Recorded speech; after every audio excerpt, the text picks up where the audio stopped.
Solid waste management. ಈ solid waste management ಅನ್ನ ನಿರ್ವಹಣೆಯನ್ನು ಮಾಡಲಿಕ್ಕೆ ಆದಾಯವನ್ನು ಸಂಗ್ರಹ ಮಾಡಬೇಕು ಅನ್ನೋಂಥ ದೃಷ್ಟಿಯಲ್ಲಿ ಅದರದ್ದೇ ಆದಂಥ ವೆಚ್ಚವನ್ನು ಒಂದು ಮಟ್ಟಕ್ಕೆ ಭರಿಸಬೇಕು ಅನ್ನೋಂಥ ಕಾರಣದಲ್ಲಿ ಸರ್ಕಾರವು ಸ್ಥಳೀಯ ಸಂಸ್ಥೆಗಳಲ್ಲಿ ಸಾಲಿಡ್ ವೇಸ್ಟ್ ಮ್ಯಾನೇಜ್ಮೆಂಟ್ ಸೆಸ್ ಅಂತ ಪ್ರಾರಂಭವನ್ನು ಮಾಡ್ತಾರೆ 2011ರಲ್ಲಿ. 1,000 ರೂಪಾಯಿವರೆಗೂ ಮ್ಯಾಕ್ಸಿಮಮ್ ಅಂದ್ರೆ 1,000 ರೂಪಾಯಿವರೆಗೂ ಕಲೆಕ್ಟ್ ಮಾಡಲಿಕ್ಕೆ ಕರ್ನಾಟಕ ಮುನ್ಸಿಪಾಲಿಟಿ ಆಕ್ಟ್ ಅಲ್ಲಿ 1976 ಅಲ್ಲಿ ಒಂದು ಪ್ರಾವಿಷನ್ ಅನ್ನು ಮಾಡ್ಕೋತಾರೆ. ಆ ಪ್ರಾವಿಷನ್ ಅಲ್ಲಿ ಏನು ಬಹಳ ಸ್ಪಷ್ಟವಾಗಿ ಹೇಳ್ತಾರೆ, ಏನು ರಸ್ತೆಗಳನ್ನು ಗುಡಿಸ್ಲಿಕ್ಕೆ, ಪಾರ್ಕು ಮತ್ತು ವೇಸ್ಟ್ ಅನ್ನು ಕಲೆಕ್ಟ್ ಮಾಡಲಿಕ್ಕೆ, ಟ್ರಾನ್ಸ್ಪೋರ್ಟ್ ಮಾಡಲಿಕ್ಕೆ ಈ ಸೆಸ್ ಅನ್ನು ಹಾಕುವಂಥದ್ದು ಮಾಡ್ತೀವಿ ಅಂತ. ಇದಾದ ನಂತರ ಕೇಂದ್ರ ಸರ್ಕಾರದಲ್ಲಿ ಒಂದು 2016 ರೂಲ್ ಒಂದು ಬರುತ್ತೆ ಸಾಲಿಡ್ ವೇಸ್ಟ್ ಮ್ಯಾನೇಜ್ಮೆಂಟ್. ಇಲ್ಲಿ ಸ್ಟೇಟ್ ಆಕ್ಟ್ ಅಲ್ಲಿ ಸೆಸ್ ಅನ್ನು ಹಾಕೋತಾರೆ. ತಿರ್ಗಾ ಆ ಕಾರಣವನ್ನು ಬಳಕೆಯನ್ನು ಮಾಡಿಕೊಂಡು solid waste management user fee, solid waste management cess ಬೇರೆ, ಅದಲ್ಲದೆ ಈಗ solid waste management user fee ಅನ್ನ ಹೇರೋಕೆ ಪ್ರಾರಂಭವನ್ನು ಮಾಡ್ತಾರೆ. ಏನು ಕಳೆದ ವರ್ಷದಿಂದ ಸಾಲಿಡ್ ವೇಸ್ಟ್ ಮ್ಯಾನೇಜ್ಮೆಂಟ್ ಫೀಸ್ ಅನ್ನು ಹಾಕೋದು ಬೇರೆ ಬೇರೆ ರಾಜ್ಯಕ್ಕೆ ನಾವು ಹೋಲಿಸ್ಕೊಂಡಾಗ ಇವರೇನು ತಂದಿದ್ದಾರೆ solid waste management user fee ಬಹಳ ಹೆಚ್ಚಳವಾಗಿದೆ. ನಮ್ಮವರು, ನಮ್ಮ ಬೆಂಗಳೂರಿನ ಉಪಮುಖ್ಯಮಂತ್ರಿಗಳು, ಕರ್ನಾಟಕ ರಾಜ್ಯದ ಉಪಮುಖ್ಯಮಂತ್ರಿಗಳು, ಬೆಂಗಳೂರು ಜಿಲ್ಲಾ ಅಭಿವೃದ್ಧಿ ಸಚಿವರು ಚೆನ್ನೈ ಬಗ್ಗೆ ಹೇಳ್ತಾ ಇದ್ರು, ಬಹಳ ಚೆನ್ನಾಗಿದೆ, ವೇಸ್ಟ್ ಮ್ಯಾನೇಜ್ಮೆಂಟ್ ಚೆನ್ನಾಗಿ ಮಾಡ್ತಿದ್ದಾರೆ, ಚೆನ್ನೈ ನಗರದಲ್ಲಿ ಬಹಳ ಚೆನ್ನಾಗಿ ಉತ್ತಮವಾಗಿ. ಅಲ್ಲಿಗಾರ ಕಂಪೇರ್ ಮಾಡಲಿ, ಅಲ್ಲಿ ಸೆಸ್ ಇಲ್ಲ. ಬೇರೆ ಯಾವ ರಾಜ್ಯದಲ್ಲೂ ಸೆಸ್ ಅನ್ನುವಂಥದ್ದು ಎಲ್ಲೂ, ಸಾಲಿಡ್ ವೇಸ್ಟ್ ಮ್ಯಾನೇಜ್ಮೆಂಟ್ ಸೆಸ್ ಅನ್ನುವಂಥದ್ದು ಎಲ್ಲೂ ಇಲ್ಲ. ಸೆಸ್ಸಿನ ಜೊತೆಯಲ್ಲೇ ಯೂಸರ್ ಫೀಸ್ ಅನ್ನು ಹಾಕು. ಆ ಯೂಸರ್ ಫೀನು ಸಹ ಬಹಳ ಹೆಚ್ಚಳವಾಗಿದೆ. ಎಷ್ಟು ಮಟ್ಟಿಗಿದೆ ಅಂದ್ರೆ, ನೀವು ನಂಬ್ತಿರೋ ಬಿಡ್ತಿರೋ, ಬೆಂಗಳೂರಿನ ಒಂದು ಆದಾಯ, ನಮ್ಮ ಪ್ರತಿಪಕ್ಷದ ನಾಯಕರು ಹೇಳ್ತಿರೋ, ನನ್ನ ಪ್ರಕಾರ, ಮಾಹಿತಿ ಪ್ರಕಾರ ಸಾಲಿಡ್ ವೇಸ್ಟ್ ಮ್ಯಾನೇಜ್ಮೆಂಟ್ ಯೂಸರ್ ಫೀಯಲ್ಲೇ ಒಂದು ಸಾಧಾರಣ 3,000 ಕೋಟಿಯಷ್ಟು ಹಣ ಬರ್ತದೆ. 3,000 ಕೋಟಿಯಷ್ಟು ಹಣ ಬರೀ ಯೂಸರ್ ಫೀನಲ್ಲಿ ಬರುವಂಥದ್ದಾಗುತ್ತೆ. ಇವತ್ತು ಕಸ ವಿಲೇವಾರಿ ಮಾಡಲಿಕ್ಕೆ ಪರಮೇಶ್ವರು ಇದ್ದಾರೆ, ಬೆಂಗಳೂರು ಅಭಿವೃದ್ಧಿ ಸಚಿವರಾಗಿದ್ದರು. ಎಷ್ಟು ಖರ್ಚಾಗುತ್ತೆ ಅಂತ 3 ವರ್ಷದಿಂದ ಎಷ್ಟಿತ್ತು? 500 ಕೋಟಿ, 700 ಕೋಟಿ, 800 ಕೋಟಿ, ಈಗ ಒಮ್ಮೆಲೆ 1,400 ಕೋಟಿ. ಸರ್, ಸೆಸ್ಸಲ್ಲಿ ಎಷ್ಟು ಕಲೆಕ್ಟ್ ಮಾಡ್ತೀವಿ, ಯೂಸರ್ ಫೀನಲ್ಲಿ ಎಷ್ಟು ಕಲೆಕ್ಟ್ ಮಾಡ್ತೀವಿ? ಇವತ್ತಿನ ಯೂಸರ್ ಫೀನಲ್ಲಿ 3,000 ಕೋಟಿ. ಬರೀ ಈ definition of solid waste management user fee, ಅಧ್ಯಕ್ಷರೇ, ನಿಮಗೆ ಓದ್ಲಿಕ್ಕೆ ಇಷ್ಟಪಡ್ತೀನಿ ನಾನು. ಯಾಕೆಂದ್ರೆ ಸರ್, ಇಲ್ಲಿ ಬೆಂಗಳೂರಿನಲ್ಲಿ ಕಾರ್ಪೊರೇಷನ್ ಇಲ್ಲ ಸರ್, ನಾವು ಹೋಗಿ ಯಾರು ಮಾತಾಡ್ಲಿಕ್ಕಾಗಲ್ಲ ಸರ್. ಇವತ್ತು ಈ ಬೆಂಗಳೂರಿನ ಸಮಸ್ಯೆನ ಪಾಪ ಟ್ಯಾಕ್ಸ್ ಇನ್ ಮೇಲೆ ಟ್ಯಾಕ್ಸ್ ಏರ್ತಾನೆ ಇದ್ದಾರೆ. ಜನ ಯಾವ ರೀತಿ ಪ್ರಜಾಪ್ರಭುತ್ವದಲ್ಲಿ ವ್ಯಕ್ತಪಡಿಸಲಿಕ್ಕೆ, ಆ ಪ್ರತಿಭಟನೆ ಮಾಡಲಿಕ್ಕೂ ಎಲ್ಲೂ ಜಾಗ ಇಲ್ಲ. ಎಲ್ಲರೂ ಒಂದೇ ಬಂದು ಪ್ರೊಟೆಸ್ಟ್ ಮಾಡಬೇಕು. ಯಾರು ಬಂದು ಯಾರು ಕೇಳೋರು, ಹೇಳೋರು ಇದ್ದಾರೆ, ಏನಿಲ್ಲ. ಹಾಗಾಗಿ ಅಲ್ಲ, ಈಗ ತಂಗಡಿಗೆ ನಗು ಬರ್ತಿದೆ. ಅಶ್ವಥ್ ನಾರಾಯಣ ಅವರೇ, ಖುಷಿ. ಅಶ್ವಥ್ ನಾರಾಯಣ್ ಸರ್, ತಾವು ಈ ಕೆಲವೊಂದು ಪಾಯಿಂಟ್ ಅನ್ನು ಹೇಳ್ತಾ ಇದ್ರಿ, ಅದು ನಿಮ್ಗೆ ಏನಾಗಿದೆ, ನಿಮ್ಗೆ ಬೇರೆ ಬೇರೆ ಕೊರತೆ, ನನಗೆ ಇಲ್ಲಿ ಸಮಯದ ಕೊರತೆ.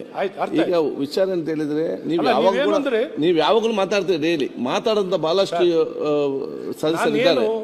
ಸೊ ಅವ್ರಿಗೆ ಈಗ ಸ್ವಲ್ಪ ಶಾರ್ಟ್ ಕಟ್ ಮಾಡಿ ಅವ್ರಿಗೆ ಅವಕಾಶ ಕೊಡಿ. ಯಾಕೆ ಮತ್ತೆ ಈಗ ಸರ್ಕಾರ RCB ಉತ್ತರ ಕೊಡ್ಲಿಕ್ಕೆ ಪ್ರಾರಂಭ ಮತ್ತೆ ಯಾರಿಗೂ ಚರ್ಚೆ ಮಾಡ್ಲಿಕ್ಕೆ ಆಗುದಿಲ್ಲ, ಅದರ ಮುಂಚೆಲ್ಲ ಮುಗಿಸ್ಬೇಕು. ಅದಕ್ಕೆ ಅದು ಶಾರ್ಟ್ ಕಟ್ ಮಾಡಿ ಹೇಳಿ. ನನ್ನ ಗೌರವಾನ್ವಿತ ಸಭಾಧ್ಯಕ್ಷರೇ, ಇಷ್ಟು ದಿನ ನಿಲುವಳಿ ಸೂಚನೆಗಳು ಮಣ್ಣೆ ಆಯ್ತು. ನಾನು ಒಂದರಲ್ಲಿ ಮಾತಾಡೋಣ, ಸ್ಟ್ಯಾಂಪೇಡ್ನಲ್ಲಿ ಮಾತಾಡೋಣ, ಯಾವ್ದು ನಾನು ತಗೊಂಡೇನು, ನಾನು ಧರ್ಮಸ್ಥಳದ್ದು ಮಾತಾಡಿದ್ರು, ನಾನು ಯಾವ್ದ್ರಲ್ಲೂ ನಮ್ಮ ಕೆಲವು ಸಲ ಸುರೇಶ್ ಗೌಡ್ರು ಕೇಳ್ತಾ ಇರ್ತಾರೆ, ನೀವು ಬರೀ ಜೋರಾಗಿ ಬೊಬ್ಬೆ ಹೊಡೆಯೋದ, ಸಬ್ಜೆಕ್ಟ್ ಮಾತಾಡಲ್ವಾ ಅಂತ ಕೇಳ್ತಾ ಇರ್ತಾರೆ. ಸೊ ಹಾಗಾಗಿ ನಾವು ವಿಚಾರನ ಮಾತಾಡಲಿಲ್ಲ ಅಂದ್ರೆ ಶಾರ್ಟ್ ಮಾಡಿ ಹೇಳಿಬಿಡಿ. Because there is no representation, there is no body. Sir, please allow us to present. ನಾನೇನು ಟೆಕ್ನಿಕಲ್ ಆಗಿ ನಾನು ಸುಮ್ಮನೆ ಏನೋ ತೌಡು ಕೊಟ್ಟಲ್ಲ ಸರ್. ಅಲ್ಲ, ಹಾಗೆಲ್ಲ ನಮ್ಗೆ ಎಲ್ಲ ಸರಿದ್ರು ಕೂಡ ಅದಕ್ಕೆ ಬೇರೆ ಸಮಯ ಬೇಕಾದ್ರೆ ಕೊಡುವ ಸಪರೇಟ್ ಆಗಿ ನೋಟಿಸ್. ಸರ್, ಏನು ಈ ಡೆಫಿನೇಷನ್ಗಳು ಏನಿದೆ ಅದನ್ನು ನಿಮ್ಮ ಗಮನಕ್ಕೆ ತಂದು, ಯಾಕೆಂದ್ರೆ ನೀವು ಅಪ್ರಿಷಿಯೇಟ್ ಮಾಡ್ತೀರಾ, ನೀವು ಅರ್ಬನ್ ಡೆವಲಪ್ಮೆಂಟ್ ಮಿನಿಸ್ಟರ್ ಆದವರು. ನೋಡಿ, ಈ ಬೈಲಾನಲ್ಲಿ ಮೊದಲು ಆಕ್ಟ್ ಅಲ್ಲಿ ಒಂದು ಡೆಫಿನೇಷನ್, ಸೆಸ್ಸಿಗೆ ಏನಂತ ಹೇಳ್ತಾರೆ, is a specific charge impose by the BBMP as a part of the property tax on the waste generators to cover full or part towards providing and maintaining the overall street and public area cleanliness. Cess ಯಾವ ರಾಜ್ಯದಲ್ಲೂ ಇಲ್ಲ. Next, user fee means a specific fee imposed by the BBMP as per the rule 15F of Solid Waste Management Rules 2016 on the waste generator to cover full or part cost of providing specific services of solid waste management collection, transportation, processing and disposal services as per the polluter pays principle. Polluter pays a principle. ಖಾಲಿ site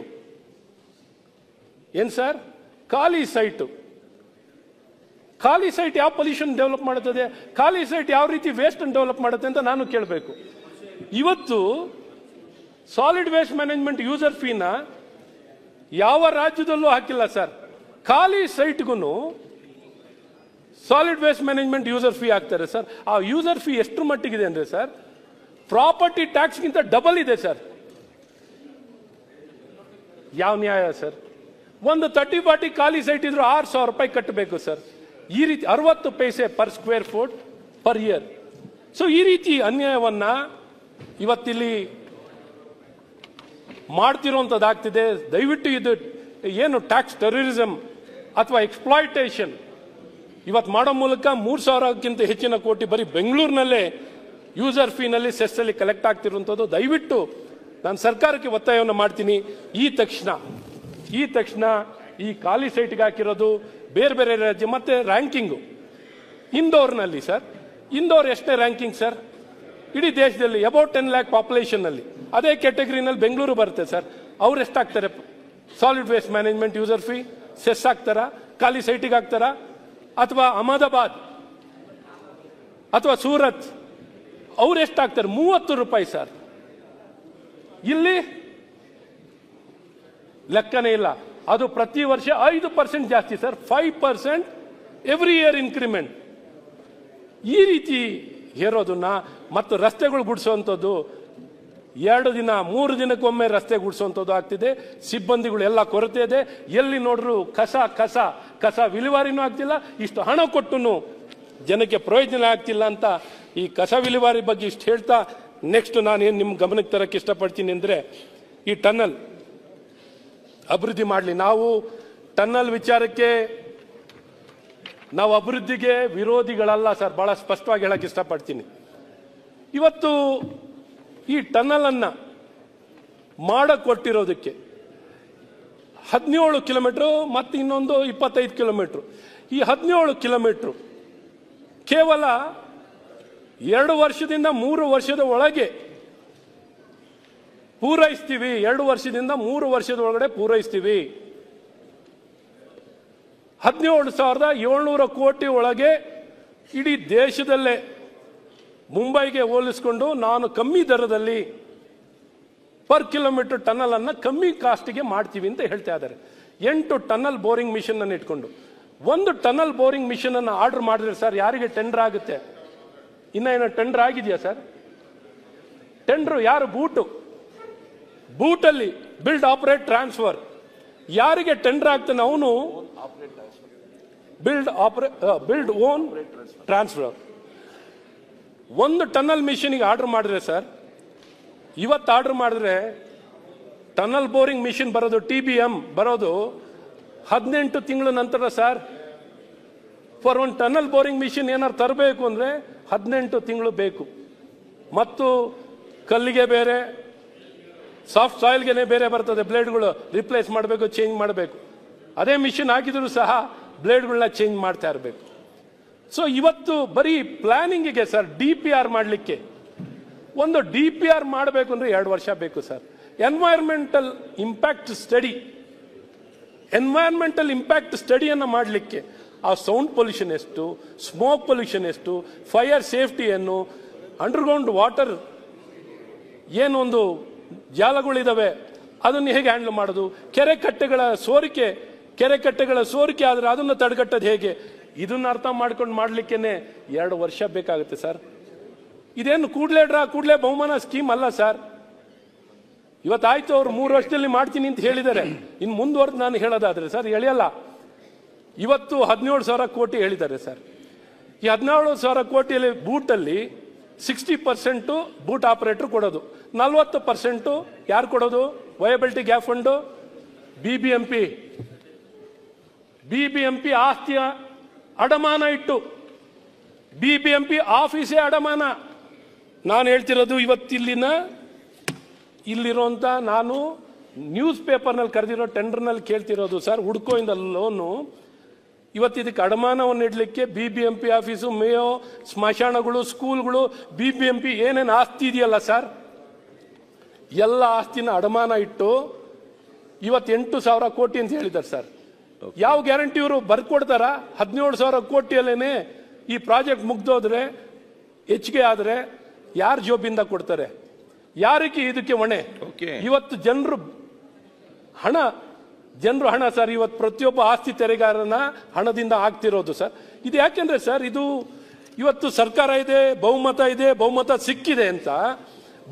ಸಿಕ್ಕಿದೆ ಅಂತ ನಾವು ಈ project ಅನ್ನು ಎತ್ಕೊಂಡು ಇವತ್ತು ಮುಂದಕ್ಕೆ ಹೋಗಿ ಇವತ್ತು ಜನ ಈ ತಪ್ಪು ನಿರ್ಧಾರಕ್ಕೆ ಇವತ್ತು ನಮ್ಮ ಪ್ರತಿಪಕ್ಷದ, ಯಾಕೆಂದ್ರೆ ನೀವು ಇದು ಬಹಳ ಸೀರಿಯಸ್ ಮ್ಯಾಟರ್ ಇರೋದು ಸರ್. ದಯವಿಟ್ಟು ಹೇಳ್ತೀನಿ, ಬಾಸ್ಟನ್ ಬಿಗ್ ಅಂತ ಕೇಳ್ಕೊಳ್ಳಿ. ನೀವು ಎಷ್ಟೆಷ್ಟು ಸರ್, ನೀವು ಬರೀ ನಾನು ಹೇಳೋದು ಬೇಡ ಸರ್, ನೀವು ಒಂದು ಆರ್ಟಿಫಿಷಿಯಲ್ ಇಂಟೆಲಿಜೆನ್ಸ್ ಒಂದು ಚಾಟ್ GPT ನಲ್ಲಿ ಕೇಳ್ಕೊಂಡ್ರು ನಿಮ್ಗೆ ಹೇಳುತ್ತೆ ಸರ್. 7-8 ವರ್ಷದ ಕಮ್ಮಿ, ಬಹಳ ವೇಗದಲ್ಲಿ ಮಾಡಿದ್ರು 7-8 ವರ್ಷದ ಕಮ್ಮಿ ಆಗೋಲ್ಲ. ಮತ್ತೆ ಇದಕ್ಕೆ ಆಸ್ತಿ ಮತ್ತು ಏನು ಕಾಸ್ಟ್, ಇವತ್ತು ಪ್ರೆಸೆಂಟೇಷನ್ ಎಲ್ಲರೂ ಹೇಳ್ಕೋತಾರೆ ನಾನು ಇಷ್ಟೇ ಕಾಸ್ಟ್ ನಲ್ಲಿ ಮಾಡ್ತೇನೆ, ಹೆಚ್ಚಾದ್ರೆ ಯಾರು ಹೊಣೆ? ಈ ಮುಂಚೆನು ಹುಡ್ಕೋ ಲೋನು ಇಂದಿನ ಆಗ ಬಿಟ್ವೀನ್ 1999-2004ನಲ್ಲೂ ಹುಡ್ಕೋ ಇಂದ 1,000 ಕೋಟಿ ಲೋನ್ ತಗೊಳ್ತಾರೆ ಸರ್.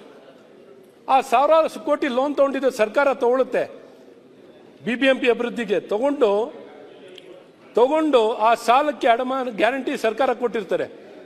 ಯಾವಾಗ ಆ ಸರ್ಕಾರ ಹುಡ್ಕೋ ಲೋನ್ ಅನ್ನ ಬಿಬಿಎಂಪಿಯಿಂದ ಬರ್ಸ್ಲಿಕ್ಕಾಗಲ್ಲ, ಆಗ ಏನ್ ಮಾಡ್ತಾರೆ, ಬೇರೆ ನ್ಯಾಷನಲೈಸ್ ಬ್ಯಾಂಕಿಗೆ ಶಿಫ್ಟ್ ಆಗುತ್ತೆ. ಆಗ ಬಿಬಿಎಂಪಿ ಆಸ್ತಿಗಳನ್ನ ಅಡಮಾನ ಮಾಡುವಂಥದ್ದಾಗುತ್ತೆ, ಆಗ ಬಿಜೆಪಿ ಮೇಲೆ ಆಪಾದನೆ ಮಾಡುವಂಥದ್ದಾಗುತ್ತೆ.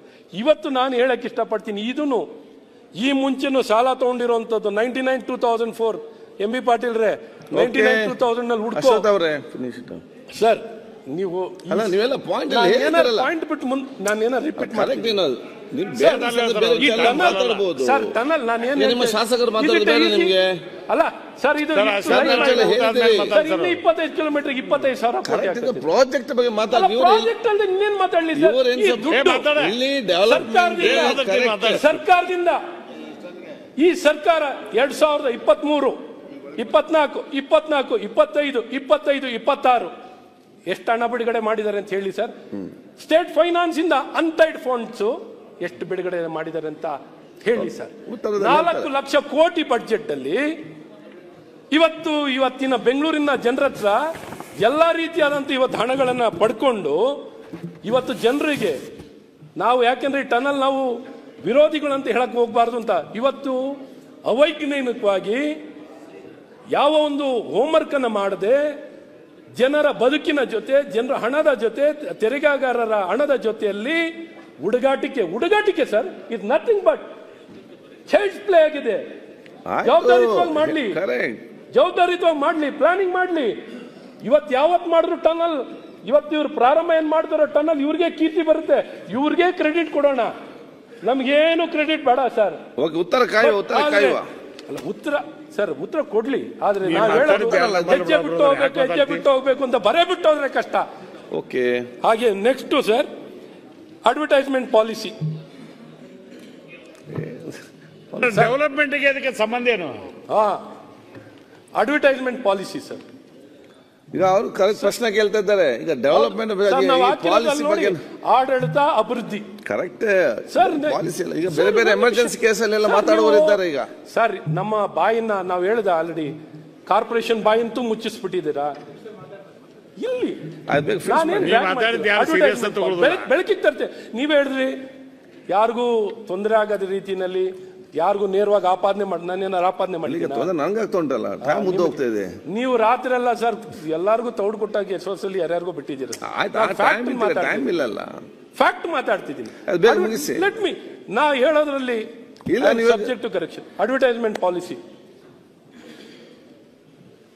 ನಗರಸಭಾ ಸದಸ್ಯರು ಸಮಸ್ಯೆಯನ್ನು ಅರ್ಥ ಮಾಡಿಕೊಂಡು which was a big menace regulate ಮಾಡ್ಲಿಕ್ಕೆ ಆಗ್ತಿರ್ಲಿಲ್ಲ. ಆದಾಯ ಬರೀ 20 ಕೋಟಿ ಬರ್ತಿತ್ತು ಸರ್. 20 ಕೋಟಿ ಆದಾಯ ಅಡ್ವರ್ಟೈಸ್ಮೆಂಟ್ ನಲ್ಲಿ ಬರ್ತಿತ್ತು ಸರ್. ಆ 20 ಕೋಟಿಯಲ್ಲಿ ಬರೀ ಲೀಗಲ್ ಫೀಗೆ 20 ಕೋಟಿ. ಸನ್ಮಾನ್ಯ ಸಭಾಧ್ಯಕ್ಷರೇ, ನಮ್ಮ ಉಪಮುಖ್ಯಮಂತ್ರಿಗಳು ಹೇಳಿಕೆ ಕೊಡ್ತಾರೆ.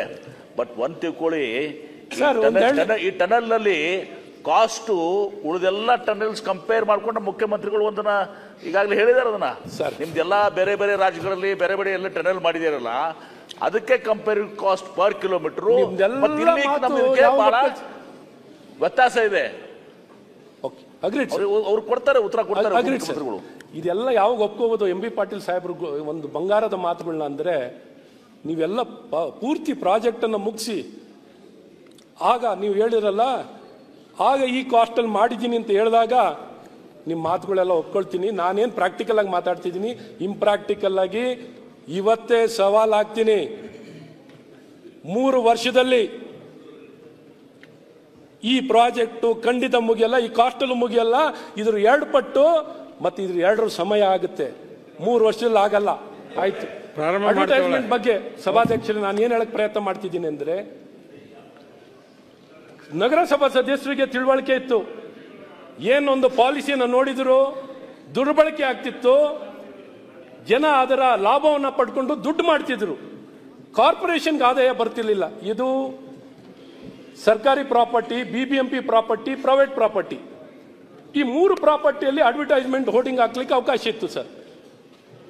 ಸರ್ಕಾರ ಮತ್ತು BBMP ಪ್ರಾಪರ್ಟಿನಲ್ಲಿ ಹಾಕಿದ್ರೆ ಓಕೆ ಸರ್. ಪ್ರೈವೇಟ್ ಪ್ರಾಪರ್ಟಿನಲ್ಲಿ ಹಾಕೋದನ್ನ ರೆಗ್ಯುಲೇಟ್ ಮಾಡಕ್ಕಾಗಲ್ಲ ಅಂತಾನೆ 2014ರಲ್ಲಿ 15ರಲ್ಲಿ ಕಾರ್ಪೊರೇಷನ್ ನಿಶ್ಚಯ ಮಾಡ್ತಾರೆ. Advertisement hoarding is been banned in the city of Bengaluru ಅಂತ ಬಹಳ ಸ್ಪಷ್ಟವಾಗಿ ಬೃಹತ್ ಬೆಂಗಳೂರು ಮಹಾನಗರ ಪಾಲಿಕೆಯ ಲಿಮಿಟ್ಸ್ ಅಲ್ಲಿ there is no question of advertisement hoardings ಇಲ್ಲ ಅಂತ ಅನ್ನೋದನ್ನ ಕ್ಲಿಯರ್ ಕಟ್ ಆಗಿ ಬ್ಯಾನ್ ಮಾಡ್ತಾರೆ. ಅದನ್ನ 2018ರಲ್ಲಿ ಸರ್ಕಾರ ಆಜ್ಞೆ ಹೊರಡಿಸುತ್ತೆ, ಆಜ್ಞೆ ಆಗುತ್ತೆ. ಇವತ್ತು ಮತ್ತೊಮ್ಮೆ ಈಗಿರುವಂತ ಬಸ್ ಶೆಲ್ಟರ್ ಎಷ್ಟು ಲೀಗಲ್ ಇದೆ, ಎಷ್ಟು ಇಲ್ಲೀಗಲ್ ಇದೆ ಸರ್ಕಾರ ಹೇಳಿ. BBMPನಲ್ಲಿ ಲೀಗಲಿ ಎಷ್ಟು ಬಸ್ ಶೆಲ್ಟರ್ ಇದೆ, ಎಷ್ಟು ಇಲ್ಲೀಗಲ್ ಇದೆ, ಎಷ್ಟು ಸ್ಕೈ ವಾಕ್ ಲೀಗಲ್ ಇದೆ, ಎಷ್ಟು ಇಲ್ಲೀಗಲ್ ಇದೆ, ಎಷ್ಟು ಅಂಡರ್ ಪಾಸ್ ಅಲ್ಲಿ ನೀವು ನೋಡಬಹುದು. ಮೇಕ್ರಿ ಸರ್ಕಲ್ ಇಂದ ಬರ್ತೀರಾ ಸರ್, ಆ ಮೇಕ್ರಿ ಸರ್ಕಲ್ ಅಲ್ಲಿ ತುಂಬಾ ಅಂಡರ್ ಪಾಸ್ಗಳಲ್ಲಿ ಇಲ್ಲೀಗಲ್ ಆಗಿರುವಂತ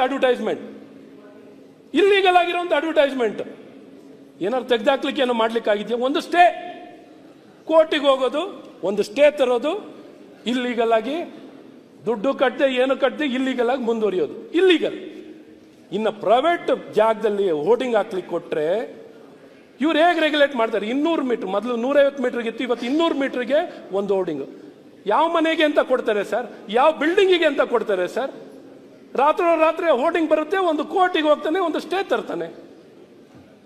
ಅವನಿಗೆ ಹೋರ್ಡಿಂಗ್ ಹಾಕ್ಲಿಕ್ಕೆ ಕೊಡ್ತಿರೋ, ಇವನಿಗೆ ಹೋರ್ಡಿಂಗ್ ಹಾಕ್ಲಿಕ್ಕೆ ಕೊಡ್ತಿರೋ?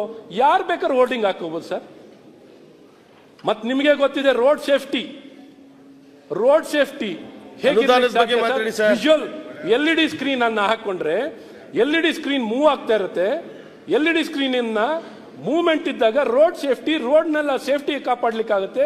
ವಿಜುವಲ್ ಪೊಲ್ಯೂಷನ್ ಏನಿದೆ ಇದನ್ನ ಅರ್ಥ ಮಾಡ್ಕೊಂಡೇನೆ ನಿರ್ಬಂಧನೆ ಹಾಕುವಂತದ್ದಾಗಿದೆ. ದಯವಿಟ್ಟು ನಾನು ಈ ಅಡ್ವರ್ಟೈಸ್ಮೆಂಟ್ ಪಾಲಿಸಿ ವಿಚಾರದಲ್ಲಿ ಸರ್ಕಾರವನ್ನ ಈ ಮುಂಚೆ ನಿರ್ಬಂಧನೆ ಆಗಿದೆಯೋ ಅದೇ ರೀತಿ ನಿರ್ಬಂಧನೆಯನ್ನು ಮಾಡಲಿಕ್ಕೆ ಮಾಡಿ ಅಂತಾನು ಒತ್ತಾಯವನ್ನು ಮಾಡ್ತೀನಿ. ಹಾಗೆ ನಮ್ಮ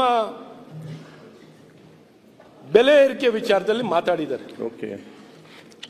ಇವತ್ತು ಬೆಂಗಳೂರು ನಗರದಲ್ಲಿ ನಾನು ಹೇಳಕ್ ಇಷ್ಟಪಡ್ತೀನಿ ಸರ್, ಬಿ ಖಾತಾ ಎ ಖಾತಾ ಹೇಳಿದ್ರಿ, ಖಾತಾ ಇರೋದು ಒಂದೇ. ಎಲ್ಲರೂ ಇದೆಯಾ ಸರ್? ನಿಮ್ಗೆ ಗೊತ್ತಿದ್ರೆ ಹೇಳಿ. ಬಿ ಖಾತಾ ಅಂತ ಯಾವ್ದಾರು ಇದೆಯಾ ಸರ್? ಎ ಖಾತಾ ಅಂತ ಇದೆಯಾ ಸರ್? ಇವತ್ತು ಸರ್ಕಾರನೇ ಬಿ ಖಾತಾ ಕೊಡ್ತೀನಿ, ಎ ಖಾತಾ ಕೊಡ್ತೀನಿ, ಬಿ ಖಾತೆಯಿಂದ ಎ ಖಾತಾ ಮಾಡ್ತೀನಿ ಅಂತ ಎಲ್ಲಿದೆ ಸರ್ ಅದು? ಯಾವ ಆಕ್ಟಲ್ಲೂ ಇಲ್ಲ, ಯಾವ ಆಕ್ಟಲ್ಲೂ ಇಲ್ಲ, ರೆವಿನ್ಯೂ ಆಕ್ಟಲ್ಲೂ ಇಲ್ಲ. ಯಾವ ಆಕ್ಟಲ್ಲಿ ಇದ್ರೆ ಅವ್ರು ತೋರಿಸ್ಬೇಕು ಸರ್. ಈ ಜನರಿಗೇನೆ ಸರ್ಕಾರನೇ ಈ ರೀತಿ ಸುಳ್ಳು ಹೇಳೋದು, ದಾರಿ ತಪ್ಪಿಸುವಂತ ಕೆಲಸವನ್ನು ಮಾಡಿದ್ರೆ ಕಾನೂನಾತ್ಮಕವಾಗಿ ಎ ಇಂದ ಬಿ ಇಂದ ಎಗೆ ವರ್ಗೀಕರಣ ಮಾಡೋದು ಸರ್. ಈ ರೀತಿ ದಾರಿ ತಪ್ಪಿಸುವಂಥದ್ದು ಸರ್ಕಾರದಿಂದ, ಜನರಿಂದ ಹಣವನ್ನು ಪಡ್ಕೊಳ್ಳಿಕ್ಕೆ, ಜನರಿಗೆ ಮೋಸ ಮಾಡಲಿಕ್ಕೆ ಸರ್ಕಾರನೇ ಮುಂದೆ ನಿಂತಾಗ ಯಾವ ರೀತಿ ನ್ಯಾಯವನ್ನು ಕೊಡ್ಲಿಕ್ಕಾಗತ್ತೆ? ಮತ್ತು ಹೌಸಿಂಗ್ ಸರ್, ಹೌಸಿಂಗ್ ವಿಚಾರದಲ್ಲಿ ಮುಖ್ಯಮಂತ್ರಿ ಗೃಹ ನಿರ್ಮಾಣ ಯೋಜನೆ ಬೆಂಗಳೂರು ನಗರದಲ್ಲಿ ನೀವು ನೋಡಿದ್ದೀರಾ. ಲೋಕಲ್ ಬಾಡಿ, ಹೌಸಿಂಗ್ ಮತ್ತು ಕೇಂದ್ರ ಮೂರನ್ನು ಸೇರಿಕೊಂಡು ಕನ್ವರ್ಜೆನ್ಸ್ನಲ್ಲಿ ಹೌಸಿಂಗ್ ಮಾಡಬೇಕು. ಹೌಸಿಂಗ್ ಡಿಪಾರ್ಟ್ಮೆಂಟ್ಗೂ BBMPಗೂ ಏನು ಕನೆಕ್ಷನ್ ಇಲ್ಲ, ಲೋಕಲ್ ಬಾಡಿಗೂ ಕನೆಕ್ಷನೇ ಇಲ್ಲ ಸರ್. ಕನ್ವರ್ಜೆನ್ಸ್ ಅನ್ನೋದೇ ಇಲ್ಲ. ಈಗ ನೋಡಿ, 1 ಲಕ್ಷ ಮನೆ ನಿರ್ಮಾಣ ಮಾಡಬೇಕು ಅಂತ ನಿಶ್ಚಯ ಆಗಿದೆ. ಯಾವಾಗ? 2016ರಲ್ಲಿ 2016ರಲ್ಲಿ ನಿಶ್ಚಯ ಆಗಿದೆ ಸರ್. ಇವತ್ತು 2025. ಇವತ್ತಿಗೂ ಒಂದು 10,000 ಮನೆ ನಿರ್ಮಾಣ ಆಗಿರ್ಬೋದು, ಹ್ಯಾಂಡ್ ಓವರು ಒಂದು 2,000 ಮನೆ ಆಗಿರ್ಬೋದು. ಮುಖ್ಯಮಂತ್ರಿಗಳ ಗೃಹ ಯೋಜನೆ. ಇಲ್ಲಿ ಮನೆಗಳು ತಗೊಂಡಿರೋರಿಗೆ ಸರ್, ನ್ಯಾಷನಲೈಸ್ ಬ್ಯಾಂಕಿಂದ ಸಾಲ ಕೊಡ್ಸಕ್ಕಾಗ್ತಿಲ್ಲ ನಮ್ಮ ಹೌಸಿಂಗ್ ವಸತಿ ಇಲಾಖೆಯವರು. NBF ಅವ್ರ ಹತ್ರ ಹೋಗಿ ಸಾಲ ಇವತ್ತು 15%, 16%, ಮನ ಬಂದಂತೆ ಯೂಸರ್ ಚಾರ್ಜ್. ಇವತ್ತು ವಸತಿ ಇಲಾಖೆಯ ರಾಜೀವ್ ಗಾಂಧಿ ಹೌಸಿಂಗ್ ಕಾರ್ಪೊರೇಷನ್ ಅವರೇ NBF ಹತ್ರ ಹೋಗಿ ಸಾಲ ತಗೊಳ್ಳಿ. ನ್ಯಾಷನಲೈಸ್ ಬ್ಯಾಂಕಲ್ಲಿ ಈ ಮನೆಗಳು ಸರ್, ದಟ್ ಅಸೆಟ್ ಇವತ್ತು ನಾವು ಕೊಡ್ತಿರೋದು 25 ಲಕ್ಷ ರೂಪಾಯಿವರೆಗೂ ಬೆಲೆ ಇದೆ. ಇವ್ರಿಗೆ ಬೇಕಾಗಿರೋ ಸಾಲ 5 ಲಕ್ಷ ರೂಪಾಯಿ ಸರ್, 5-6 ಲಕ್ಷ ರೂಪಾಯಿ, 6 ಲಕ್ಷ ರೂಪಾಯಿ ಸಾಲ ಬೇಕಾಗಿದೆ. ಇದನ್ನು ಒದಗಿಸ್ಲಿಕ್ಕಾಗದೆ ಜನ ಅರ್ಜಿ ಹಾಕ್ಲಿಕ್ಕೂ 50,000 ರೂಪಾಯಿ ಮಾಡಿದ್ದಾರೆ. 1 ಲಕ್ಷಕ್ಕೆ ಅರ್ಜಿ ಕರೆದಿರು. ಇವತ್ತು ಬೆಂಗಳೂರಿನಲ್ಲಿ ಲಕ್ಷಾಂತರ ಮನೆ ಬೇಕಾಗಿದೆ ಸರ್. ಅರ್ಜಿ ಹಾಕಿರೋರು ಎಷ್ಟು ಗೊತ್ತಾ ಸರ್? ಬರೀ 45,000. ಬರೀ 45,000 ಪೀಪಲ್ ಮುಂದಕ್ಕೆ ಹೋಗಿ ಅರ್ಜಿ ಹಾಕಿರೋದು. ನಿಮ್ಗೆ ಅಂಕಿ ಶಂಕಿ ಕೊಟ್ಟಿದ್ದು ಸರ್. ಅಂದ್ರೆ people are not able to apply. ಇವತ್ತು ನಿಮ್ಮ ಗ್ರಾಮೀಣ ಭಾಗದಲ್ಲಿ ಆಶ್ರಯ ಯೋಜನೆಯಲ್ಲಿ ನೀವು ದುಡ್ಡು ಇಸ್ಕೋತೀರಾ ಸರ್? ದುಡ್ಡು ಇಸ್ಕೋತೀರಾ ಸರ್? ನೀವು ಜಾಗ ಕೊಟ್ಟು, ನಿವೇಶನ ಕೊಟ್ಟು ಮನೆ ಕೊಡ್ತೀರಾ? ಇಲ್ಲಿ ನಿವೇಶನ ಬಿಡಿ ಸರ್, ಮನೆ ಕೊಡಿ ಅಂತ ಕೇಳ್ತಾರೆ ಬಡವರು. ಅವ್ರಿಗೆ 50,000 ರೂಪಾಯಿ ಕೊಟ್ಟು ಅರ್ಜಿ ಹಾಕ್ಲಿಕ್ಕೆ 50,000 ಮನೆಗೆ ಅರ್ಜಿ ಹಾಕ್ಲಿಕ್ಕೆ ದುಡ್ಡಿಲ್ಲ ಸರ್. ಸೊ ಇಂಥ ಪರಿಸ್ಥಿತಿಯಲ್ಲಿ ಸರ್ಕಾರ ಇವತ್ತು ವಸತಿ ಇಲಾಖೆ ಆಗಲಿ, ಒಂದು ನಗರ ಆಗಲಿ ಒಟ್ಟಿಗೆ ವರ್ಕ್ ಮಾಡ್ದೇನೆ ಈ ಒಂದು ಸಿಟಿ ಬಡವರು ಬೇವರು ಸುರಿಸಿ, ರಕ್ತ ಬೇವರು ಸುರಿಸ್ತಿರೋಂಥ ಜನಕ್ಕೆ ಒಂದು ಸೂರನ್ನು ಕೊಡ್ಲಿಕ್ಕೆ ಆಗಲ್ಲ ಒಂದು ಸರ್ಕಾರದಲ್ಲಿ. ಅಂದ್ರೆ ಯಾವ ರೀತಿ ಕೆಲಸಗಳು ನಡೆಯುತ್ತೆ ಸರ್? ಇವತ್ತು ಶಿಕ್ಷಣ, ಇವತ್ತು ನಿಮ್ಗೆ ಗೊತ್ತಿದ್ದಾಗೆ ಅಂಕಿ ಅಂಶಗಳು ಸರ್ಕಾರಿ ಶಾಲೆಗಳಲ್ಲಿ ಇವತ್ತು ಇಂಗ್ಲಿಷ್ ಮೀಡಿಯಂ ಮಾಡಿ ಎಲ್ಲ ಮಾಡಿದ್ರು ಇವತ್ತು 45 ಲಕ್ಷದಿಂದ 40 ಲಕ್ಷಕ್ಕೆ ಸರ್ಕಾರಿ ಶಾಲೆಗಳಲ್ಲಿ ಅಡ್ಮಿಷನ್ ಡ್ರಾಪ್ ಆಗಿದೆ. ತಾವು ನೋಡಿದ್ದೀರಾ. ಊಟ ಕೊಡ್ತೀವಿ, ಬಟ್ಟೆ ಕೊಡ್ತೀವಿ, ಆದ್ರೂ ಗುಣಮಟ್ಟ ಇನ್ನೂ ಕೊಡಕ್ಕಾಗಿಲ್ಲ. ನಮ್ಮ ಸನ್ಮಾನ್ಯ ಮುಖ್ಯಮಂತ್ರಿಗಳು ಮೊನ್ನೆ ಒಂದು ಕಟ್ ಅಂಡ್ ರೈಸರ್ ಪ್ರೋಗ್ರಾಮ್ನಲ್ಲಿದ್ದರು ಬೆಂಗಳೂರು ಟೆಕ್ ಸಬ್ಮಿಟ್ನಲ್ಲಿ. ಸನ್ಮಾನ್ಯ ಮುಖ್ಯಮಂತ್ರಿಗಳು ನಿಮ್ಮ ಹೇಳಿಕೆ ನೋಡಿದೆ. 50% ಅಷ್ಟು ಜನ ಆರ್ಟಿಫಿಷಿಯಲ್ ಇಂಟೆಲಿಜೆನ್ಸ್ನಲ್ಲಿ ಸ್ಕಿಲ್ ಇರುವಂಥ ಭಾರತದಲ್ಲಿರುವಂಥ ಆರ್ಟಿಫಿಷಿಯಲ್ ಇಂಟೆಲಿಜೆನ್ಸ್ನಲ್ಲಿ ಸ್ಕಿಲ್ ಇರುವಂಥ ಜನ 50% ನಮ್ಮ ಬೆಂಗಳೂರಿನಲ್ಲಿದ್ದಾರೆ ಅಂತ ಸನ್ಮಾನ್ಯ ಮುಖ್ಯಮಂತ್ರಿಗಳು ಹೇಳಿಕೆ ಕೊಟ್ಟರು. ತಾವು ಕೊಟ್ಟಿರೋಂಥ ಹೇಳಿಕೆ ನಾನು ನಿಮ್ಮ ಗಮನಕ್ಕೆ, ಯಾಕೆಂದ್ರೆ ಯಾವಾಗಲೂ ಸಾಮಾಜಿಕ ನ್ಯಾಯ, ಬಡವರ ಪರವಾಗಿ ನೀವು ಯಾವಾಗಲೂ ಕಾಳಜಿ ವಹಿಸ್ತಾ ಇರ್ತೀರ ಸರ್. ಆದರೆ ಈ ಟರ್ಮ್ನಲ್ಲಿ ನೀವು ಬಂದಾಗಿಂದ ನಾವು ನೋಡ್ತಿರೋದು ಸರ್, ಇದು ಯಾವುದು ಕಾಣ್ತಿಲ್ಲ ಸರ್. ಇವಾಗ ನಾನು ಮುಖ್ಯವಾಗಿ ನಿಮ್ಗೇನು ಹೇಳಕ್ಕೆ ಇಷ್ಟಪಡ್ತೀನಿ ಅಂದರೆ, ಬಡವರಿಗಂತೂ ನಮ್ಮ ನಗರದಲ್ಲಿ ಮನೆಗಳೇ ಸಿಗಲ್ಲ ಸರ್. 50,000 ರೂಪಾಯಿಗೆ ನೀವು ನಿಮ್ಮ 2016ರಲ್ಲಿ ಘೋಷಣೆ ಮಾಡಿದ್ರಲ್ಲ ಸರ್, 1 ಲಕ್ಷ ಅರ್ಜಿಗಳು ಕರೆದಿದ್ರಿ ಸರ್. ಇವತ್ತವರೆಗೂ ಬರೀ ಅರ್ಜಿ ಹಾಕಿರೋದು ಬರೀ 45,000 ಸರ್. ಇನ್ನು ಬೇರೆಯವ್ರಿಗೆ 50,000 ಕೊಟ್ಟು ಅರ್ಜಿ ಹಾಕ್ಲಿಕ್ಕೂ ದುಡ್ಡಿಲ್ಲ ಸರ್. ಎರಡನೇದು ಶಿಕ್ಷಣದ ಬಗ್ಗೆ ಹೇಳ್ತಿದ್ದೆ ಸರ್. ಆರ್ಟಿಫಿಷಿಯಲ್ ಇಂಟೆಲಿಜೆನ್ಸ್ನ ಸೊಸೈಟಲ್ ಈಕ್ವಲೈಸರ್ ಅಂತ ಸರ್, ಸಮಾನತೆಯನ್ನು ಕೊಡಲಿಕ್ಕೆ ಗುಣಮಟ್ಟದ ಶಿಕ್ಷಣವನ್ನು ಇವತ್ತು ಕುಗ್ರಾಮದಲ್ಲೂ ಕೊಡಬೇಕು ಅಂದರೆ ಆರ್ಟಿಫಿಷಿಯಲ್ ಇಂಟೆಲಿಜೆನ್ಸ್ನ ತಾವು ಶಿಕ್ಷಣದಲ್ಲಿ ಅಡಾಪ್ಟ್ ಆಗಬೇಕು ಸರ್, ಆರೋಗ್ಯದಲ್ಲಿ ಅಡಾಪ್ಟ್ ಆಗಬೇಕು ಸರ್, ಗವರ್ನೆನ್ಸ್ನಲ್ಲಿ ಅಡಾಪ್ಟ್ ಆಗಬೇಕು ಸರ್. ಆರ್ಟಿಫಿಷಿಯಲ್ ಇಂಟೆಲಿಜೆನ್ಸ್ ಇರೋದು ಬೇರೆ ದೇಶಕ್ಕೆ ಸೇವೆ ಕೊಡ್ಲಿಕ್ಕಲ್ಲ ಸರ್. ಇಲ್ಲಿ ನಮ್ಮಲ್ಲಿ, ನಮ್ಮ ಸಮಾಜದಲ್ಲಿ, ನಮ್ಮ ವ್ಯವಸ್ಥೆಗಳಲ್ಲಿ ಇದಕ್ಕೆ ದುಡ್ಡು ಖರ್ಚಾಗಲ್ಲ ಸರ್. ನೀವು ಇವತ್ತೇನು ದುಡ್ಡು ಖರ್ಚು ಮಾಡ್ತಿದ್ದೀರಲ್ಲ ಸರ್, ದುಡ್ಡು ಖರ್ಚು ಮಾಡ್ತಿರೋದನ್ನು ಕಡಿವಾಣ ಆಗುತ್ತೆ ಸರ್. ಗುಣಮಟ್ಟದ ಸೇವೆಯನ್ನು ಕೊಡಲಿಕ್ಕೆ ಸಾಧ್ಯವಾಗುತ್ತೆ ಅಂತ ನಿಮ್ಮ ಗಮನಕ್ಕೆ ತರಲಿಕ್ಕೆ ಇಷ್ಟಪಡ್ತೀನಿ. This is the greatest revolution ನೀವು ಮಾಡ್ಲಿಕ್ಕಾಗುತ್ತೆ ಸರ್. ನೀವು ಮಾಡಿ, ಸಂಪನ್ಮೂಲ ಇದೆ, ಜನ ಇದ್ದಾರೆ, ಟೆಕ್ನಾಲಜಿ ಇದೆ, ಅಳವಡಿಸ್ಕೊಳ್ಳುವಂತ ಕೆಲಸಗಳು ಆದರೆ ತಾನಾಗ್ತಾನೆ ಗುಣಮಟ್ಟದ ಶಿಕ್ಷಣ ಯಾರು ಸರ್, ಪ್ರೈವೇಟ್ ಸ್ಕೂಲಿಗೆ ಯಾರು ಹೋಗಲ್ಲ ಸರ್. ಗವರ್ಮೆಂಟ್ ಸ್ಕೂಲಲ್ಲೇ ಗುಣಮಟ್ಟವನ್ನು ಕೊಡ್ಲಿಕ್ಕಾಗುತ್ತೆ, ಗವರ್ಮೆಂಟ್ ಕಾಲೇಜ್ ಕೊಡ್ಲಿಕ್ಕಾಗುತ್ತೆ, ಆರೋಗ್ಯ ಸೇವೆಯಲ್ಲಿ ಗುಣಮಟ್ಟ ಕೊಡ್ಲಿಕ್ಕಾಗುತ್ತೆ, ಆಡಳಿತದಲ್ಲಿ ಗುಣಮಟ್ಟ ಕೊಡ್ಲಿಕ್ಕಾಗುತ್ತೆ. ಸನ್ಮಾನ್ಯ ಸಭಾಧ್ಯಕ್ಷರೇ, ನಗರದಲ್ಲಿ ಈಗಾಗಲೇ ಹೇಳ್ದಂಗೆ ಪಾಟೋಲ್ ಬರೀ ಊರಲ್ಲಿ ಮನೆಯಿಂದ ಆಚೆ ಹೋದವರು ಮನೆಗೆ ವಾಪಸ್ ಬರ್ತಾರೆ ಅಂತ ಹೇಳಕ್ಕಾಗಲ್ಲ ಸರ್. ಎಲ್ಲಿ ನೋಡಿದ್ರು ಪಾಟೋಲ್ ಸರ್, ಎಲ್ಲಿ ನೋಡಿದ್ರು ಪಾಟೋಲ್ಗಳಿದೆ. ಈ ಪಾಟೋಲ್ಗಳು ಮುಚ್ಚುವಂತ ಕೆಲಸಗಳು ಆಗಿಲ್ಲ, ಆಗಬೇಕು. ಈ ಬ್ರ್ಯಾಂಡ್ ಬೆಂಗಳೂರು ಮಾಡಬೇಕು ಅಂತ ಹೇಳ್ತಾನೆ ಇದ್ದಾರೆ, ಯಾವ ಬ್ರ್ಯಾಂಡ್ ಗೊತ್ತಿಲ್ಲ ನನಗೆ. ಮತ್ತೆ ಆರೋಗ್ಯದ್ದು ಹೇಳಿದ್ರು ಸರ್, ಬೆಂಗಳೂರಿನಲ್ಲಿ ನಿಮಗೆ ಗೊತ್ತಿರಲಿ ಸರ್, ಉಸಿರಾಡೋದಕ್ಕೂ ನಾವು ಟ್ಯಾಕ್ಸ್ ಕೊಟ್ಟೆ ಉಸಿರಾಡೋದಿಲ್ಲಿ. ಉಸಿರಾಡಬೇಕು ಅಂದ್ರೂ ನೀರು ಕುಡಿದ್ರು ಟ್ಯಾಕ್ಸ್ ಕೊಟ್ಟೆ ಕುಡಿಯೋದು ಸರ್. ನಿಮಗೆ ಗೊತ್ತಿರಲಿ ಸರ್, ಒಂದು BWSSBಗೆ ವರ್ಷಕ್ಕೆ ರೆವಿನ್ಯೂ ಎಷ್ಟು ಗೊತ್ತಿದೆ ಸರ್? ಸುಮ್ಮನೆ ನಿಮಗೆ ಬೆಳಕು ಚೆಲ್ಲಕ್ಕೆ ಇಷ್ಟಪಡ್ತೀನಿ. 4,000 ಕೋಟಿ. ಎಷ್ಟು sir? 4,000 crores is a collection in the BWSSB. ಇಲ್ಲಿ ಫ್ರೀ ಅಂತ ಏನು ಇಲ್ಲ ಸರ್. ಮತ್ತೆ ಕರೆಂಟಿನ ಬಗ್ಗೆ ನಮ್ಮ ವೇದವ್ಯಾಸರು ಪವರ್ ಬಗ್ಗೆ, ಪವರ್ ಎಷ್ಟು ಇನ್ಕ್ರೀಸ್ ಆಗಿದೆ ಅಂದ್ರೆ ಸರ್, ಈ ಸರ್ಕಾರ ಬಂದ ನಂತರ ಸನ್ಮಾನ್ಯ ಮುಖ್ಯಮಂತ್ರಿಗಳೇ, ಒಂದೇ ವರ್ಷಕ್ಕೆ ಕಲೆಕ್ಷನ್ ಎಷ್ಟು ಜಾಸ್ತಿ ಆಗುತ್ತೆ ಗೊತ್ತಾ ಸರ್? 16,000 ಕೋಟಿ ಜಾಸ್ತಿ ಆಗಿದೆ ಕಲೆಕ್ಷನ್. 16,000 ಕೋಟಿ ನೀವು ಅಧಿಕಾರಕ್ಕೆ ಬಂದ ನಂತರ ಪ್ರತಿ ವರ್ಷ, ಈಗ ಈ ವರ್ಷ 16,000 ಕೋಟಿ ರೆವಿನ್ಯೂ ಕಲೆಕ್ಷನ್ ಬರೀ ಎಸ್ಕಾಂಗಳಲ್ಲಿ 16,000 ಕೋಟಿ ಜಾಸ್ತಿ ಆಗಿದೆ. ಪೆನ್ಷನ್ ಕೊಡ್ಲಿಕ್ಕೆ, ಗ್ರಾಚ್ಯುಟಿ ಕೊಡ್ಲಿಕ್ಕೆ ಬಳಕೆದಾರನಿಗೆ ಸಪರೇಟ್ 36 ಪೈಸೆ ಹಾಕಿದ್ದಾರೆ, ಅದಕ್ಕೊಂದು ಪ್ರೊಟೆಸ್ಟ್ ಮಾಡಿದ್ದಾರೆ. ಇವತ್ತು ಈ ರೀತಿ ಅಲ್ಲ ಸರ್. ಇವತ್ತು ಬೇರೆ ರಾಜ್ಯ, ಒಂದು ಮಹಾರಾಷ್ಟ್ರ ರಾಜ್ಯ 26% ಏರಿಕೆಯನ್ನು ಇಳಿಸಬೇಕು ಅಂತ ಇವತ್ತು ನಾವು ಬೇರೆ ದೇಶದ ಜೊತೆ ಕಾಂಪೀಟ್ ಮಾಡಬೇಕಾಗಿದೆ. ಮ್ಯಾನುಫ್ಯಾಕ್ಚರಿಂಗ್ನಲ್ಲಿ input cost most important is electricity. ಇವತ್ತು ನಾವು ಮ್ಯಾನುಫ್ಯಾಕ್ಚರಿಂಗ್ ಬೇಸ್ ಮಾಡಬೇಕು ಅಂತ ಪಾಪ ನಮ್ಮ ಇಂಡಸ್ಟ್ರಿ ಮಿನಿಸ್ಟ್ರನ್ನು ಪಾಪ ಬೇರೆ ಬೇರೆ ದೇಶಗಳನ್ನ ಬಾರಿನೂ ಭಾಳಷ್ಟು ಕಡೆ ಭೇಟಿ ಮಾಡಿ ಭಾಳಷ್ಟು ಯೋಜನೆಗಳನ್ನ ತರಬೇಕು ಅಂತೆಲ್ಲ ಹೋಗಿ ಬರ್ತಿರ್ತಾರೆ. ಆದರೆ ಇಲ್ಲಿ ಬಂದಾಗ ಇನ್ಪುಟ್ ಕಾಸ್ಟ್, ಒಂದು ಮ್ಯಾನುಫ್ಯಾಕ್ಚರಿಂಗಿಗೆ current is a very important part sir. ಹಾಗಾಗಿ ಬರೀ ಸರ್ ಪೆನ್ಷನ್ ಗ್ರಾಚ್ಯುಟಿ ಬೆಸ್ಕಾಂ ಅಲ್ಲಿ ಎಲ್ಲ ಇದೆ ಅಂತಾರೆ ಸರ್. ಪೆನ್ಷನ್ ಗ್ರಾಚ್ಯುಟಿ ಕೊಡಕ್ಕೂ 36 ಪೈಸೆ ಹಾಕಿದ್ದಾರೆ ಸರ್ ಅವ್ರ ನೌಕರರುಗಳು ಕೊಡಕ್ಕೆ.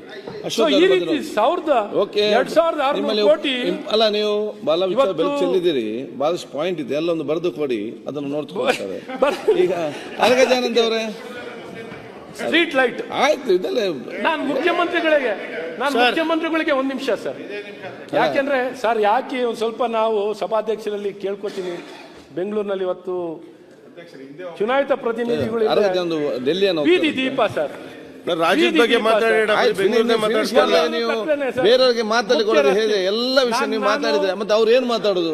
ಯಾವ ಸಬ್ಜೆಕ್ಟ್ ಕವರ್ ಮಾಡಿದ್ದೀನಿ ಸರ್? ಇಲ್ಲಿ ಬರೀ 2-3 ಸಬ್ಜೆಕ್ಟ್ ಆಯ್ತು, ಎಲ್ಲ ಸಬ್ಜೆಕ್ಟ್ ಕರೆಂಟ್ ಆಯ್ತು, ಮಾತಾಡಿ ಏನ್ ಚಾನ್ಸ್ ಇಲ್ಲ.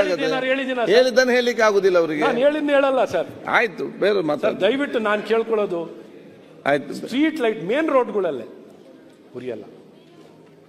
ಮುಖ್ಯಮಂತ್ರಿಗಳೇ ನೋಡ್ಲಿ ಎಲ್ಲ ಕಡೆ ಎಷ್ಟು ಕಡೆ ಇದೆ ಬೀದಿ ದೀಪ ಉರಿಯುತ್ತದೆ ಅಂತ ನೋಡಿ ಹೇಳಿ ನನಗೆ ಸರ್. ದಯವಿಟ್ಟು ನಿಮ್ಗೆ ಹೇಳ್ತಾ ಇದ್ದೀನಿ ಸರ್, ನಡೆಯೋಕ್ಕೆ ಫುಟ್ಪಾತ್ ಇಲ್ಲ ಸರ್, ವಾಕೇಬಲ್ ಫುಟ್ಪಾತ್.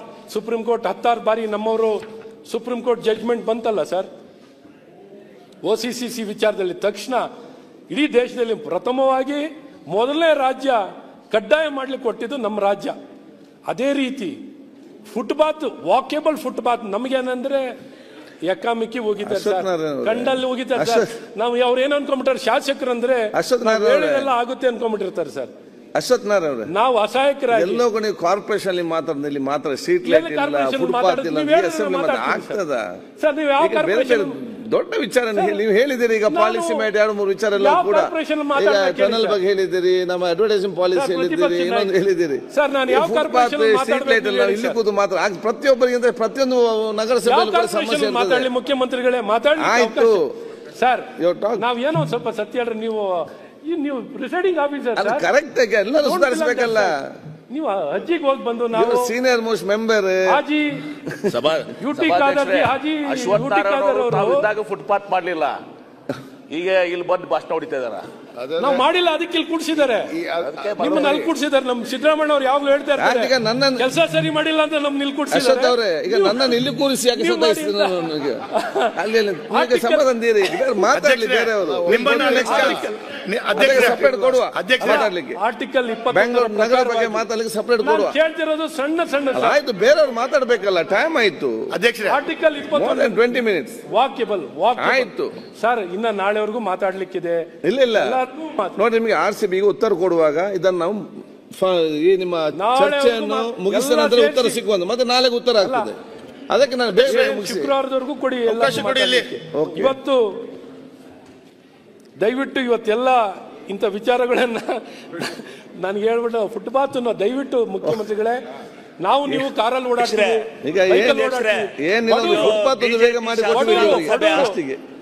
ಬಡವರು ನಿರ್ಗತಿಕರು ಸರ್, ಮಹಿಳೆಯರು ಇದು ಬಿಜೆಪಿ ಶಾಸಕಾಂಗ ಸಭೆ. ಆಯ್ತು, ಬಿಜೆಪಿ ಶಾಸಕಾಂಗ ಸಭೆ ನಡೆದಂಗೆ ನಡೀತಾ ಐತೆ. ಹೌದು, ಬೆಂಗಳೂರು ನಿಮ್ಗೆ ಸಮಸ್ಯೆ ಇಲ್ಲ, ನಿಮ್ಗೆ ಸಮಸ್ಯೆ ಇಲ್ಲ, ನೀವು ಸಮಸ್ಯೆ ಇಲ್ಲ. ಬಿಜೆಪಿ ಶಾಸಕಾಂಗ ಸಭೆ ಮಾಡ್ಕೊಂಡಿದ್ರಲ್ಲ ವಿಧಾನಸಭೆ, ಶಿವಲಿಂಗಣ್ಣ ನೀವು ಆಡಳಿತ ಮಾಡ್ತಿಲ್ಲ, ರಾಜಕೀಯ ಬಿಟ್ಟು ಇನ್ನೇನಾರ ಮಾತಾಡ್ರಿ. ಏನಾಗ್ತದೆ ನಿಮ್ಗೆ? ಆಡಳಿತದಲ್ಲಿದ್ದಾಗಲೂ ಮಾತಾಡೋದು, ವಿರೋಧದಲ್ಲಿದ್ದಾಗಲೂ ನೀವೇ ಮಾತಾಡೋದು.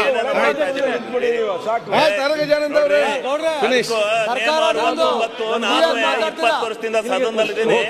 69 ಏನಿದು ಒಂದು ಇಡೀ ಸದನ ಶಿವಲಿಂಗ ನೀವು ವಿಸಿಟಿಂಗ್ ಪ್ರೊಫೆಸರ್ ಬಂದು ಹೋಗ್ತೀರಿ, ಮಾತಾಡ್ತಾರೆ. ನಮ್ಗೆ ಗೊತ್ತಿದೆ ಯಾರು ಕೊಡ್ಬೇಕಂತ ಹೇಳಿ. ನೀವು ಯಾವಾಗ ಬರ್ತೀರಿ, ಬಂದು ಏನೋ ಮಾತಾಡಿ ಹೋಗ್ತೀರಿ, ಮತ್ತೆ ಬಂದು ಮಾತಾಡಿ ಹೋಗ್ತೀರಿ. ನೀವು ಕರೆಕ್ಟ್ ಆಗಿ ಕೂತ್ಕೊಳ್ಳಿ. ಅವ್ರು ಆಗೋದಿಂದ ಕೂತ್ಕೊಳ್ತಿದ್ದಾರೆ, ಬೆಳಗಿಂದ ರಾತ್ರಿ 12 ಗಂಟೆ ಕೂತ್ಕೊಳ್ತೀರಿ. ನೀವು ಯಾವಾಗ ಕೂತ್ಕೊಳ್ತೀರಿ? 11 ಗಂಟೆ ಬರ್ತೀರಿ, ಕ್ವಶನ್ ಮಾಡ್ತೀವಿ, ಹೋಗ್ತೀರಿ. ಇನ್ನೊಮ್ಮೆ ಬರ್ತೀರಿ, ಏನೋ ಮಾತಾಡಿ ಹೋಗ್ತೀರಿ. ಅವ್ರು ಕೂತ್ಕೊಂಡವ್ರಿಗೆ ತುಂಬಾ ಜನ ಕೂತ್ಕೊಂಡವ್ರಿಗೆ ಅವ್ರಿಗೆ ಮಾತಾಡಿ ಕೊಡ್ಲಿಕ್ಕೆ ಬೇಕಾಗಿದೆ. ನೀವು ಬೆಳಗಿನ ಸಮಯ ಕೂತ್ಕೊಳ್ಳಿ, ಮತ್ತೆ ಮಾತಾಡಿ. ಆಯ್ತು, 6 ಜನ ಮಾತಾಡಿ, ಈಗ ಟೈಮ್ ಆಯ್ತು. ನಾನೇನು ಇವತ್ತು ಸರ್ಕಾರದಲ್ಲಿ ಕೇಳ್ಕೊಳ್ಳೋದು ಅಂದ್ರೆ ಆಗ್ರಹ ಮಾಡುವಂಥದ್ದು, ಅಭಿವೃದ್ಧಿಗೂ ದುಡ್ಡಿಲ್ಲ ನಿಮ್ಮ ಹತ್ರ, ಆಡಳಿತದಲ್ಲೂ ಏನಿಲ್ಲ, ಸಂಪೂರ್ಣವಾಗಿ ವಿಫಲರಾಗಿದ್ದೀರಾ. ಆಡಳಿತಕ್ಕಾರ ಒತ್ತನ್ನು ಕೊಡಿ, ವ್ಯವಸ್ಥೆ ಚೆನ್ನಾಗುತ್ತೆ ಅಂತ ನಿಮ್ಮನ್ನ ಒತ್ತಾಯ ಫುಟ್ಪಾತ್ ಆಗಿದ್ದಾರೆ. ಈಗ ಮಾತಾಡ್ತಾ ಇದ್ದಾರೆ ಅವರೇ, ನೋಡಿ ಹೇಳಿದ ಪಾಯಿಂಟ್ ಬೇಡ, ಬೇರೆ ಕೆಲವು ವಿಚಾರ ಮಾತಾಡಿ, ಆದಷ್ಟು ಬೇಗ ಮುಗಿಸಿ. ನೀವು ಡೆಲ್ಲಿಗೆ ಹೋಗ್ಬೇಕಂದ್ರೆ ಕಾರಣ ಬೇಕು. ಇದು 10 ಲಕ್ಷ ಮತ್ತೆ ಅಧ್ಯಕ್ಷರೇ